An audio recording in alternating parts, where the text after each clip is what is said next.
नमस्कार विद्यार्थी मित्रों। Myself doctor Ravindra M Goel, municipal arts and urban bank science college Mehsana. तो आज हम जो CSIR नेट और जीसेट में प्रीवियस ईयर आस्क्ड क्वेश्चन है उसको सोल्व करेंगे। तो यहाँ पे हमको कौन सा क्वेश्चन दिया है, देखो, the compound that gives precipitate on warming with the aqueous AgNO3। मतलब यहाँ पे हमको चार ऑप्शन दिए, A B C और D। तो ये चारों में से कौन सा कंपाउंड है वो किसके साथ ट्रीट करवाना है? AgNO3 के साथ। किसके साथ? AgNO3 के साथ ट्रीट करवाना है। तो वो हमको प्रेसिपिटेट देंगे, मतलब जो प्रेसिपिटेट आएगा वो किसका आएगा? AgBr का। ठीक है। तो इस क्वेश्चन को सोल्व करने के लिए आपको एरोमेटिसिटी पता होनी चाहिए। ठीक है। तो चलो हम पहले एरोमेटिसिटी है उसको अच्छी तरह से डीप में कंसेप्ट के साथ पढ़ते हैं। ठीक है। तो यहाँ पे देखो कि एरोमेटिसिटी है उसको समझने के लिए आपको हेल्स रूल पता होना चाहिए।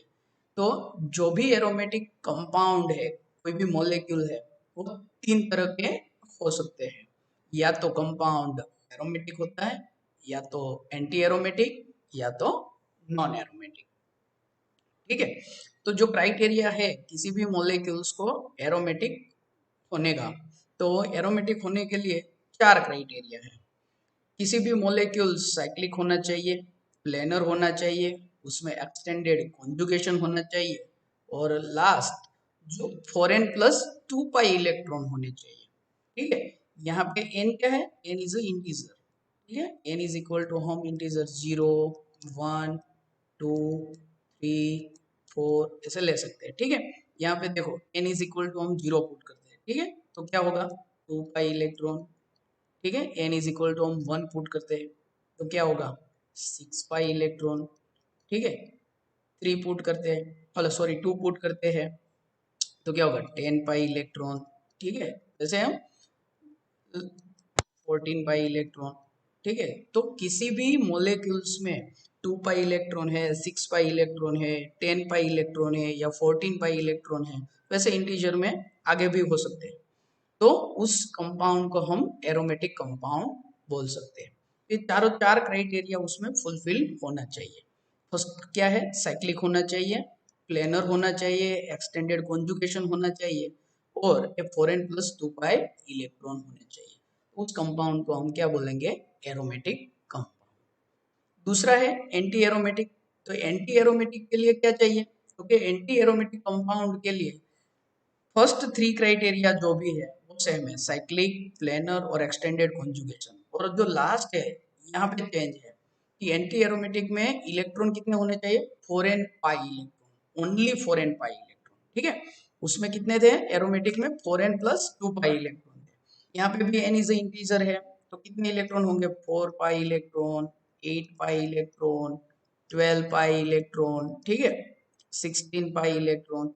तो ये पाई सिस्टम वाले जितने भी मॉलिक्यूल्स है, और जो ये आगे के 3 क्राइटेरिया है, साइक्लिक, प्लेनर और एक्सटेंडेड कॉन्जुगेशन, जो फॉलो करते हैं उस मॉलिक्यूल्स को हम क्या बोलेंगे? Anti aromatic compounds. ठीक है। और जो लास्ट है वो non aromatic compound. Non aromatic compound में इन 3 में से कोई भी क्राइटेरिया नहीं फॉलो होना चाहिए, तो उस कंपाउंड को हम बोलते हैं नॉन एरोमेटिक। वैसे कोई कंपाउंड है उसमें साइक्लिक स्ट्रक्चर ही नहीं है तो उस कंपाउंड क्या हो जाएगा? Non aromatic. प्लेनारिटी नहीं है, प्लेनर है ही नहीं, या तो एक्सटेंडेड कॉन्जुगेशन नहीं है। ठीक है। तो ये 3 क्राइटेरिया कोई भी कंपाउंड से वो फॉलो नहीं करता है तो कंपाउंड क्या है? Non aromatic compound. ठीक है। तो एरोमेटिक, एंटी एरोमेटिक और नॉन एरोमेटिक कंपाउंड्स। तो इनकी आपको क्या पता होनी चाहिए? स्टेबिलिटी और एनर्जी पता होनी चाहिए। तो ये हमारे लिए सबसे जरूरी है किसी भी रिएक्शन में कि रिएक्शन इजीली होगा कि नहीं होगा, तो ये हमको आसानी से पता चलता है। ठीक है। तो चलो देखते हैं कि एंटी एरोमेटिक कंपाउंड है वो सबसे लेस स्टेबल है। ठीक है। ये क्या है? स्टेबिलिटी है। ठीक है। ये क्या है? स्टेबिलिटी। तो एंटी एरोमेटिक कंपाउंड है वो सबसे लेस स्टेबल है, और एरोमेटिक कंपाउंड है उसकी स्टेबिलिटी सबसे क्या है? ज्यादा है। तो सबसे ज्यादा एनर्जी किसकी होगी? तो एंटी एरोमेटिक कंपाउंड की सबसे ज्यादा एनर्जी किसकी होगी? Anti aromatic compound. ठीक है, उसके बाद नॉन एरोमेटिक और एरोमेटिक की सबसे कम एनर्जी होगी, मतलब स्टेबिलिटी सबसे। एक बात आपको याद ये रखनी है कि कोई भी एरोमेटिक कंपाउंड है वो अपनी एरोमेटिक लूज करके नॉन एरोमेटिक या तो एंटी एरोमेटिक में कन्वर्ट नहीं होगा। तो कोई भी एरोमेटिक कंपाउंड है वो कभी भी नॉन एरोमेटिक कंपाउंड में कन्वर्ट नहीं हो सकता, और या तो एंटी एरोमेटिक में भी कन्वर्ट नहीं हो सकता। लेकिन कोई एंटी एरोमेटिक कंपाउंड है वो एरोमेटिक कंपाउंड में इजीली कन्वर्ट होगा, या तो नॉन एरोमेटिक कंपाउंड है वो भी एरोमेटिक कंपाउंड में क्या होगा, इजीली कन्वर्ट होगा। ठीक है, तो आपको ये बात ध्यान में रखनी है। हम समझते हैं कि साइक्लिक सिस्टम कैसे पता करनी है, उसमें प्लेनारिटी कैसे देखनी है, एक्सटेंडेड कॉन्जुगेशन हमको कैसे देखना है। ठीक है, उसके बाद हम पता कर पाएंगे कि जो भी मोलेक्यूल्स है वो एरोमेटिक है या एंटी एरोमेटिक है कि नॉन एरोमेटिक है। ठीक है, तो उसके जो सभी कंसेप्ट आपको पता होंगे तो आप इजीली किसी भी क्वेश्चन का आंसर दे सकोगे। ठीक है, चलो तो हम थोड़ा एरोमेटिसिटी को डीप में पढ़ते हैं। साइक्लिक सिस्टम किसको बोलते हैं? तो यहाँ पे हमने आगे देखा कि उसमें कौन सी सिस्टम होनी चाहिए, तो कि साइक्लिक होनी चाहिए। तो चलो फर्स्ट क्राइटेरिया पे हम बात करते हैं, कौन सी सिस्टम, साइक्लिक सिस्टम। यहाँ पे देखो कितने पाई इलेक्ट्रॉन है, एरोमेटिक के लिए कितने चाहिए थे, 4n प्लस 2 पाई इलेक्ट्रॉन। ठीक है, तो इसका मतलब हमने सोचा, यहाँ पे देखो 6 इलेक्ट्रॉन है, 6 पाई इलेक्ट्रॉन, तो यहाँ पे एक पाई बॉन्ड में, मतलब यहाँ पे कितने हैं, 6 पाई इलेक्ट्रॉन, लेकिन यहाँ पे साइक्लिक सिस्टम नहीं है। ठीक है, सेम यहाँ पे भी देखो, यहाँ पे कितने पाई, 6 पाई इलेक्ट्रॉन है, लेकिन यहाँ पे साइक्लिक सिस्टम।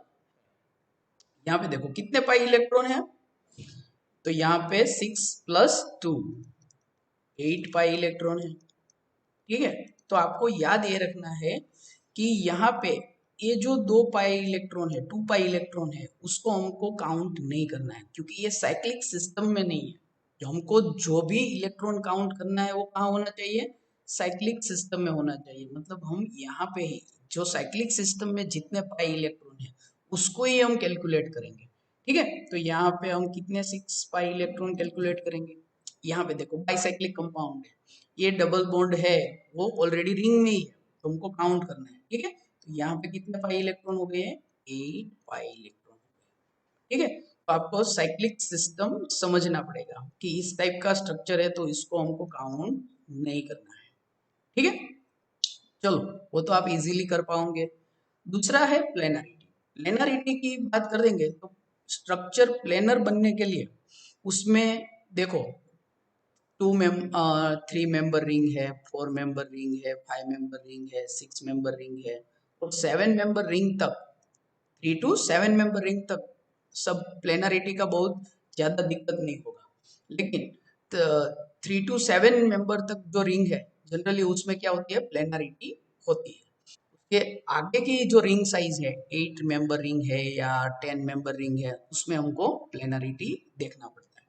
ठीक है, तो प्लेनरिटी से क्या होता है कि चलो एग्जांपल से देखते हैं कि यहाँ पे बेंजीन है, तो यहाँ पे देखो जो प्लेनरिटी है उससे स्टेबिलिटी जनरेट होता है। ये जो पाई ऑर्बिटल है यहाँ पे, जो जो कार्बन है पाई ऑर्बिटल, यहाँ पे देखो वो सभी पाई ऑर्बिटल एक दूसरे से इजीली कॉन्जुगेट कर पाएंगे। ठीक है,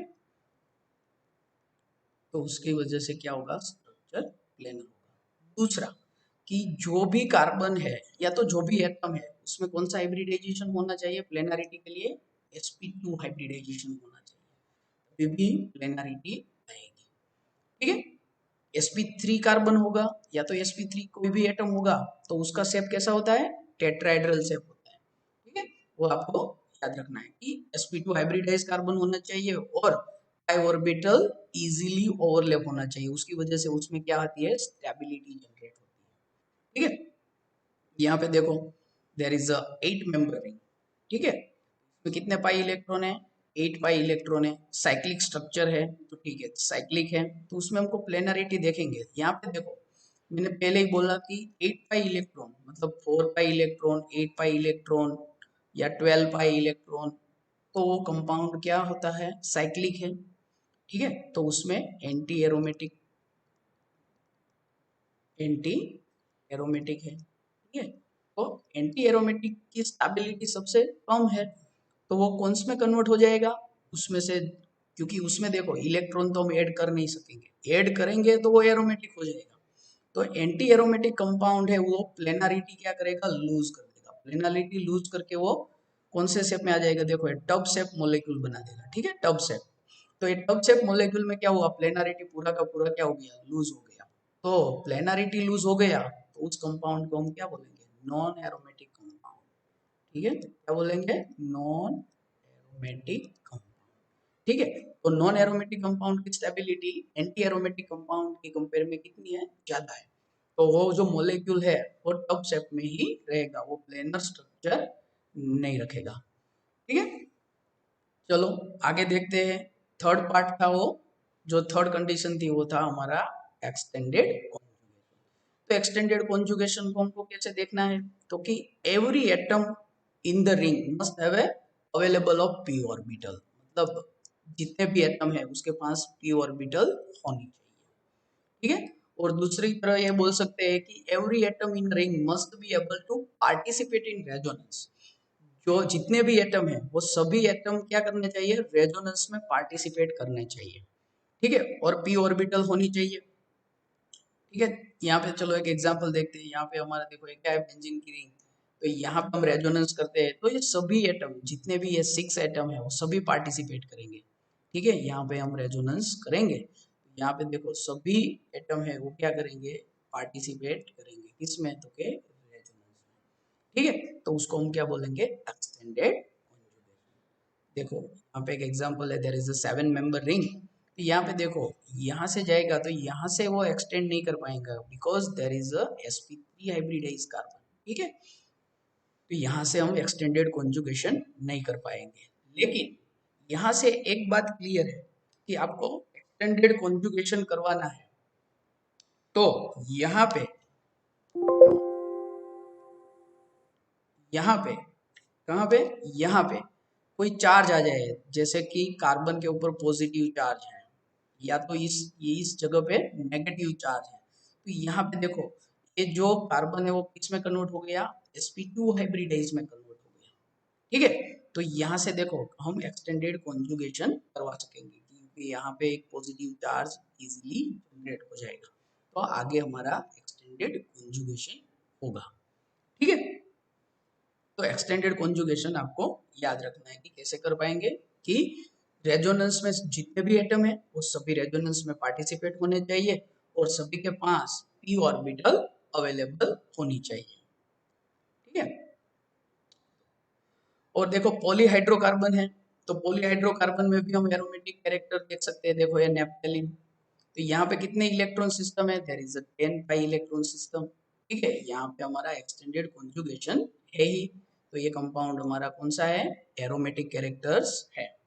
तो सोचो कि यहाँ से ये बॉन्ड को हम निकाल देते हैं, ठीक है। चलो ये बॉन्ड को हमने क्या किया, निकाल दिया। तो यहाँ पे देखो कि उसमें एक्सटेंडेड कॉन्जुगेशन तो है, लेकिन इस कंपाउंड में प्लेनारिटी नहीं है, बिकॉज ऑफ यहाँ का जो हाइड्रोजन एटम है और यहाँ का जो हाइड्रोजन एटम है वो दोनों पास पास में, मतलब उसके बीच में क्या होगा, इंटरेक्शन होगा, मतलब ये कंपाउंड प्लेनर नहीं है, ठीक है। तो ये कंपाउंड क्या हो जाएगा, नॉन एरोमेटिक कंपाउंड हो जाएगा। और यहाँ पे देखो ऐसे ब्रिज मॉलिक्यूल्स, तो ऐसे कंपाउंड्स में हमने क्या बोला था कि उसमें प्लेनारिटी होनी चाहिए, साइक्लिक होना चाहिए, प्लेनर होना चाहिए, एक्सटेंडेड कॉन्जुगेशन होना चाहिए। तो यहाँ पे देखो इस कंपाउंड में क्या है, एक्सटेंडेड कॉन्जुगेशन तो है ही, मतलब यहाँ पे देखो ये कौन सा कार्बन है, sp3 हाइब्रिडाइज कार्बन है। कैसा कार्बन है, sp3 हाइब्रिडाइज कार्बन है। तो आपको ऐसा लगेगा कि सर इसमें तो प्लेनारिटी लूज हो जाएगी, प्लेनर कंपाउंड नहीं रहेगा, नॉन प्लेनर कंपाउंड हो जाएगा। लेकिन यहाँ पे क्या होगा कि जो पी ऑर्बिटल है वो इजीली ओवरलैप कर पाएंगे, जो सभी एटम है वो सभी एटम की पी ऑर्बिटल है वो इजीली क्या कर पाएगी, ओवरलैप कर पाएगी, और सभी एटम उसमें पार्टिसिपेट है और उसमें एक्सटेंडेड कॉन्जुगेशन भी है। तो ऐसे कंपाउंड क्या हो गए, एरोमेटिक नेचर हो गए, ठीक है। उस कंपाउंड को हम होमो एरोमेटिक कंपाउंड भी बोलते हैं। कैसा बोलते हैं, होमो एरोमेटिक कंपाउंड। उसमें सभी एटम सेम प्लेन में नहीं होते हैं, ठीक है। तो आपको ऐसे मोलिक्यूल्स याद रखने हैं। चलो तो देखते हैं कि कैसे एरोमेटिक कंपाउंड है या नहीं है, हम पता कर सकते हैं। तो हमने जो आगे पढ़ा उसमें से आपको 4 बात याद रखनी है, ठीक है। पहला फर्स्ट ऑल क्या होना चाहिए, साइक्लिक होना चाहिए। सेकंड क्या होना चाहिए, प्लेनर होना चाहिए। थर्ड वन क्या होना चाहिए, एक्सटेंडेड कॉन्जुगेशन होना चाहिए, ठीक है, एक्सटेंडेड कॉन्जुगेशन। और फोर्थ वन 4n प्लस 2 पाई होगा तो उसको क्या बोलेंगे, एरोमेटिक, ठीक है। और 4n पाई इलेक्ट्रॉन होगा तो उसको हम क्या बोलेंगे, एंटी एरोमेटिक, ठीक है। चलो देखते हैं, यहाँ पे देखो एक्सटेंडेड कॉन्जुगेशन है तो क्या, हाँ सर एक्सटेंडेड कॉन्जुगेशन है। साइक्लिक है, प्लेनर है तो क्या, हाँ प्लेनर है। और कितने इलेक्ट्रॉन है, 6 पाई इलेक्ट्रॉन है, मतलब ये क्या होगा, एरोमेटिक होगा, ठीक है। यहाँ पे देखो 5 मेंबर रिंग है, लेकिन इस कार्बन पे कौन सा चार्ज दिया है हमको, नेगेटिव चार्ज दिया है। तो ये नेगेटिव चार्ज है वो रेजोनेंस में इन्वॉल्व होंगे, यहाँ पे मैं लिखता हूँ, ठीक है, ये नेगेटिव चार्ज। तो यहाँ पे देखो ये एक्सटेंडेड कॉन्जुगेशन करेगा, ठीक है। और ये नेगेटिव चार्ज में कितने इलेक्ट्रॉन होते हैं, 2 इलेक्ट्रॉन होते हैं, मतलब वो एक डबल बॉन्ड की तरह ही रहेगा। तो उसमें भी कितने इलेक्ट्रॉन हो गए, 6 पाई इलेक्ट्रॉन हो गए। तो इस कंपाउंड को भी क्या बोलेंगे, एरोमेटिक कंपाउंड, ठीक है। यहाँ पे देखो नेगेटिव की जगह कार्बोकेटायन पॉजिटिव चार्ज दिया, तो पॉजिटिव चार्ज से एक्सटेंडेड कॉन्जुगेशन तो होगा, लेकिन इसमें इलेक्ट्रॉन कितने हो गए हैं, क्योंकि पॉजिटिव चार्ज है, इलेक्ट्रॉन तो है ही नहीं। तो यहाँ पे 2 इसके और 2 इसके, टोटल कितने इलेक्ट्रॉन है, 4 पाई इलेक्ट्रॉन है। तो ये कंपाउंड का प्रॉपर्टी कैसा होगा, एंटी एरोमेटिक, ठीक है, एंटी एरोमेटिक। यहाँ पे देखो पॉजिटिव चार्ज है, 2 पाई इलेक्ट्रॉन है, और यहाँ पे एक्सटेंडेड कॉन्जुगेशन भी है, प्लेनर भी है। तो ये कंपाउंड क्या होगा, एरोमेटिक होगा, ठीक है। अनदर वन देखो, हमने आगे नेफ्थलीन देखा तो ये भी एरोमेटिक है। यहाँ पे देखो 6 पाई इलेक्ट्रॉन और यहाँ पे पॉजिटिव चार्ज दिया है, यहाँ पे क्या हो जाएगा, एक्सटेंडेड कॉन्जुगेशन पॉसिबल है, ठीक है। तो यहाँ पे एक कंपाउंड क्या है, 7 मेंबर रिंग तक है, तो ये कंपाउंड जो भी कंपाउंड है वो क्या होगा, प्लेनर होगा। और इसमें 6 पाई इलेक्ट्रॉन है, तो मतलब ये कंपाउंड क्या होगा, एरोमेटिक होगा, ठीक है। यहाँ पे देखो साइक्लिक है, एक्सटेंडेड कॉन्जुगेशन भी है, और प्लेनर भी है, ठीक है। लेकिन इसमें कितने इलेक्ट्रॉन है, 8 पाई इलेक्ट्रॉन है, कितने हैं, 8 पाई इलेक्ट्रॉन है। तो ये कंपाउंड क्या हो जाएगा, एंटी एरोमेटिक, ठीक है, एंटी एरोमेटिक। सेम यहाँ पे देखो एक्सटेंडेड कॉन्जुगेशन है, साइक्लिक है, ठीक है, प्लेनर भी है। तो ये कंपाउंड भी क्या हो जाएगा, एंटी एरोमेटिक हो जाएगा, ठीक है। तो आप ऐसे कंपाउंड को सॉल्व करेंगे, बहुत सारे कंपाउंड को देखना पड़ेगा आपको, सॉल्व करना है। उसमें आपको इलेक्ट्रॉन कैलकुलेट करना है, देखना है कंपाउंड साइक्लिक है, प्लेनर है, एक्सटेंडेड कॉन्जुगेशन है, 4n+2 पाई है तो एरोमेटिक, 4n पाई इलेक्ट्रॉन है तो एंटी एरोमेटिक। और न उसमें न तो प्लेनारिटी है, न तो साइक्लिक है, न तो एक्सटेंडेड कॉन्जुगेशन है, तो उस कंपाउंड को हम क्या बोलेंगे, नॉन एरोमेटिक कंपाउंड्स, ठीक है। यहाँ तक आपका क्लियर हो गया। और एक बात आपको ध्यान में रखनी है कि हीट्रोसाइक्लिक मॉलिक्यूल्स में भी एरोमेटिक कैरेक्टर्स होते हैं, उसमें से बहुत सारे क्वेश्चन एग्जाम में आते हैं। यहाँ पे देखो, यहाँ पे एक कार्बन पे हमको नेगेटिव चार्ज दिया है, लेकिन ये नेगेटिव चार्ज है वो रेजोनेंस में पार्टिसिपेट नहीं होता है, ठीक है, वो ऐसे ही पड़ा है। तो ये कंपाउंड में इलेक्ट्रॉन में आपको काउंट करने में गलती नहीं करनी है, ठीक है। यहाँ पे 6 पाई इलेक्ट्रॉन ही काउंट करने हैं, जो रेजोनेंस में पार्टिसिपेट होते हैं, एक्सटेंडेड कॉन्जुगेशन में पार्टिसिपेट होते हैं, उसको ही आपको काउंट करना है, ठीक है। तो यहाँ पे आपको गलती नहीं करनी है, 8 पाई इलेक्ट्रॉन काउंट नहीं करने हैं, कितने काउंट करने हैं, 6 पाई इलेक्ट्रॉन, ठीक है। और यहाँ पे देखो सेम एज अ केस आता है ये पिरिडीन का, पिरिडीन हेटेरोसाइक्लिक एटम है। तो यहाँ पे देखो इसके पास लोन पेयर अवेलेबल है, तो यहाँ पे देखो ये रेजोनेंस में पार्टिसिपेट नहीं होता है, ठीक है। तो ये वैसे ही फ्री पड़ा है, lone pair of the electron. ये आपको याद रखना है, lone pair of the electron यहाँ पे क्या पड़ा है, फ्री पड़ा है, ठीक है। तो वो डोनेट कर सकता है, ठीक है। सेम यहाँ पे देखो फ्यूरान, तो फ्यूरान में क्या है, इसको मैं यहाँ लिखता हूँ, ठीक है, ये जो लोन पेयर इसको मैं यहाँ लिखता हूँ तो समझने में आपको आसान, तो यहाँ पे देखो, ये यहाँ पे जाएगा, ये यहाँ पे जाएगा और ये यहाँ पे जाएगा। टोटल कितने हो गए? 6 पाई इलेक्ट्रॉन। ठीक है, एक free electron, lone pair of the electron उसके पास बचेगा। एक जो lone pair of the electron है वो कहाँ यूज करेगा? रेजोनेंस में यूज करेगा। ठीक है, सेम एज अ पीरोल। तो पायरोल में क्या भी है? नाइट्रोजन के पास ये lone pair of the electron है, यहाँ मैं लिखता हूँ। ठीक है, तो सेम ये भी कॉन्जुगेशन में यूज होगा। यहाँ पे देखो, जो lone pair of the electron donate करता है उसको हम क्या बोलते हैं? बेस बोलते हैं। तो यहाँ पे आप कंपेयर करो पीरोल और पिरिडीन को। यहाँ पे पिरिडीन इजीली अपना lone pair of the electron donate कर सकता है, तो उसमें बेसिक कैरेक्टर होंगे। ठीक है, ये आपको समझना है।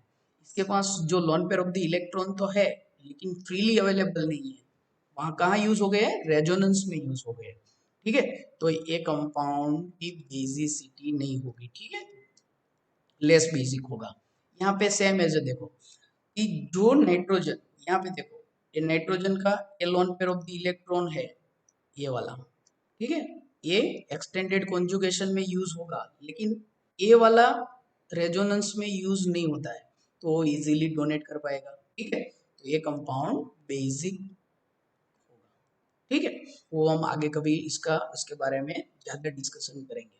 ठीक है, तो हेटेरोसाइक्लिक मॉलिक्यूल्स में आपको देखना है कि उसके एक्सटेंडेड, तो ये सभी में कितने पाई इलेक्ट्रॉन हो गए? इसमें भी 6 हो गए, पायरोल में भी कितने भी हो गए? 6 पाई इलेक्ट्रॉन है। तो सभी क्या है? 6 पाई इलेक्ट्रॉन सिस्टम है। ठीक है, यहाँ पे आपको कैलकुलेशन में गलती नहीं करना है। ठीक है, तो देखो, कभी भी ऐसा भी क्वेश्चन आता है कि थायोफिन, पायरोल और फ्यूरान, वो सब में कौन सबसे ज्यादा एरोमेटिक है? तो यहाँ पे एक बात हमको यही समझनी है, जिसका एरोमेटिक कैरेक्टर ज्यादा है उसका मतलब क्या हुआ? जो ये अपना लोन पेयर इजीली रेजोनेंस में देगा, वो उसकी एरोमेटिक कैरेक्टर ज्यादा होगी। तो कौन इजीली अपना लोन पेयर देगा? मतलब जिसका इलेक्ट्रॉन नेगेटिविटी क्या है? कम है, वो इजीली अपना लोन पेयर रेजोनेंस में देगा। तो यहाँ पे इलेक्ट्रो जो नेगेटिविटी है, वो जो हेटेरो एटम है उसका पता होना चाहिए कि ऑक्सीजन है, उसकी इलेक्ट्रोनेगेटिविटी सबसे ज्यादा है, उसके बाद नाइट्रोजन और उसके बाद सल्फर। तो ये हेटेरो एटम की कौन सा है? इलेक्ट्रोनेगेटिविटी। ठीक है, इलेक्ट्रोनेगेटिविटी। तो ये इलेक्ट्रोनेगेटिव एटम देखो, सबसे कम इलेक्ट्रोनेगेटिविटी किसकी है? सल्फर की है। तो सल्फर अपना लोन पेयर इजीली रेजोनेंस में दे देगा। ठीक है, उसके बाद नाइट्रोजन तो बीच में ही है, और ऑक्सीजन। तो हमको कंपेयर क्या करना है? ऑक्सीजन और सल्फर के बीच में। तो सबसे ज्यादा एरोमेटिक कौन है? थायोफिन। उसके बाद कौन आएगा? पिरोल। और उसके बाद क्या आएगा? फ्यूरा। ठीक है, तो ये क्वेश्चन भी CSIR ने सॉरी जीसेट में ऑलरेडी एक बार पूछा हुआ है कि हेटेरोसाइक्लिक में किसकी एरोमेटिसिटी सबसे ज्यादा है। तो आपको ये बात का ख्याल होना चाहिए। तो चलो हम हमारे क्वेश्चन की ओर आते हैं। यहाँ पे हमको क्या था कि देखो, AgNO3 को हमको रिएक्शन करवाना है किसके साथ? Br के साथ। AgNO3 को किसके साथ रिएक्शन करवाना है? Br के साथ, Br माइनस। ठीक है, तो यहाँ पे हम Br माइनस के साथ रिएक्शन करवाएंगे तो प्रेसिपिटेट किसके आएंगे? AgBr के आएंगे। तो देखो, फर्स्ट ऑफ ऑल ये जो ब्रोमोबेंजीन है, तो यहाँ से Br माइनस जाएगा, मतलब ये बॉन्ड का इलेक्ट्रॉन लेके जाएगा। जो भी बॉन्ड है ये बॉन्ड का इलेक्ट्रॉन लेके जाएगा, मतलब बेंजीन की रिंग के ऊपर कैसा चार्ज आएगा? पॉजिटिव चार्ज आएगा।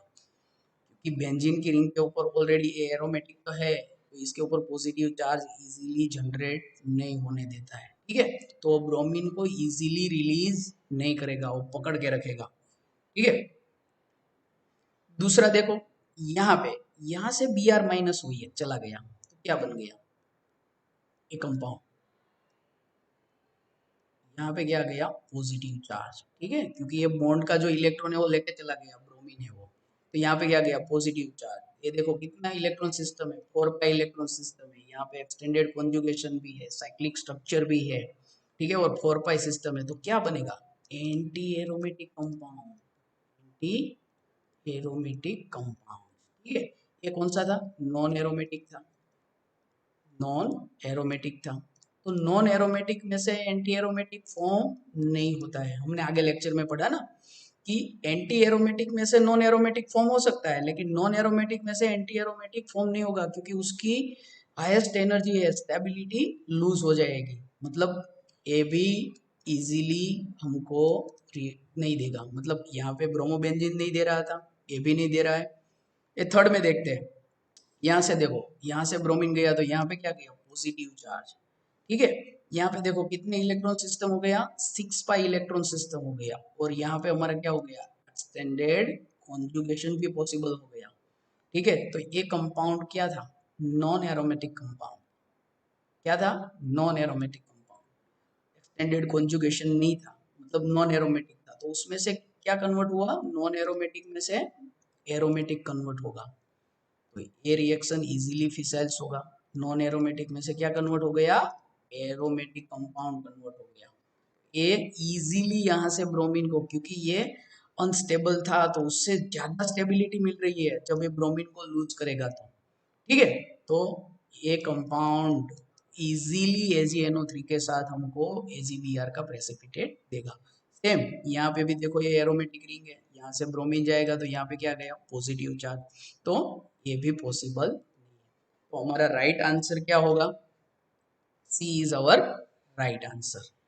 ठीक है, चलो दो और क्वेश्चन थे, वो जीसेट 2019 में ही आए थे। फॉलोइंग कंपाउंड इज, यहाँ पे हमको एक कंपाउंड दिया है, यहाँ पे देखो कि ये कंपाउंड क्या है, एरोमेटिक है, एंटी एरोमेटिक है, होमो एरोमेटिक है या नॉन एरोमेटिक है। तो हम देखेंगे, देखो यहाँ पे कि साइक्लिक स्ट्रक्चर है। ठीक है, यहाँ से एक्सटेंडेड कॉन्जुगेशन हम करवाते हैं, तो इसमें क्या होगा, देखो पोलैरिटी जनरेट होगी। ठीक है, ये बॉन्ड यहाँ पे शिफ्ट होगा, पहले ये बॉन्ड देख लेते हैं। ठीक है, तो यहाँ पे देखो, ये बॉन्ड को हम ऐसे ही रखते हैं कि ये बॉन्ड यहाँ पे शिफ्ट होगा तो यहाँ पे नेगेटिव चार्ज आएगा, यहाँ पे पॉजिटिव चार्ज आएगा। ठीक है, तो वैसे भी तो ये डाइपोलर मतलब फुलविन टाइप कंपाउंड है। ठीक है, तो उसमें देखो यहाँ पे कितने पाई इलेक्ट्रॉन सिस्टम है, 4 पाई इलेक्ट्रॉन सिस्टम। ठीक है, 2 पाई बॉन्ड है, मतलब 4 पाई इलेक्ट्रॉन सिस्टम है। दूसरा साइक्लिक है, साइक्लिक भी है, एक्सटेंडेड कॉन्जुगेशन भी इसमें पॉसिबल है। ठीक है, यहाँ पे हम एक्सटेंडेड कॉन्जुगेशन करवा सकते हैं, because this is a highly polar compounds, dipole moment सबसे ज्यादा है इसमें। ठीक है, तो ये कंपाउंड क्या हो गया हमारा, एंटी एरोमेटिक हुआ ना।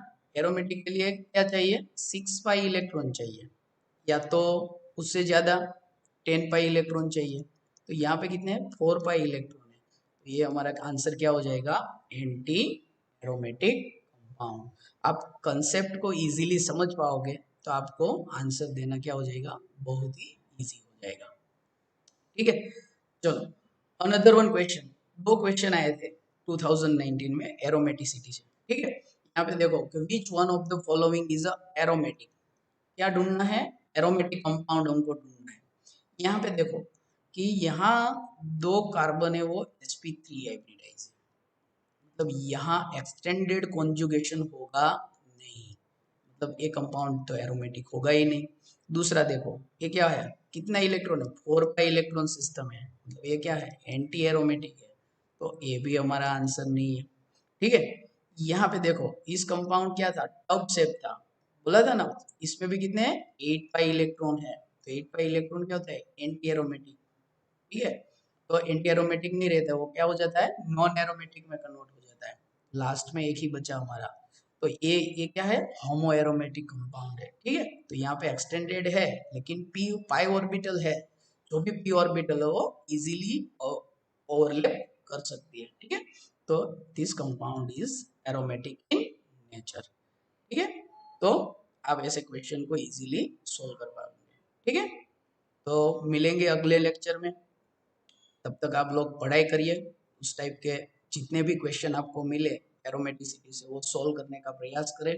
तो जितना भी आप ज़्यादा प्रैक्टिस करोगे तो उतना ज़्यादा आपका कॉन्फिडेंस बढ़ेगा, और इजीली आप कोई भी कॉम्पिटिटिव एग्जाम में कोई भी क्वेश्चन आएगा तो इजीली आप आंसर दे पाओगे। ठीक है, थैंक यू।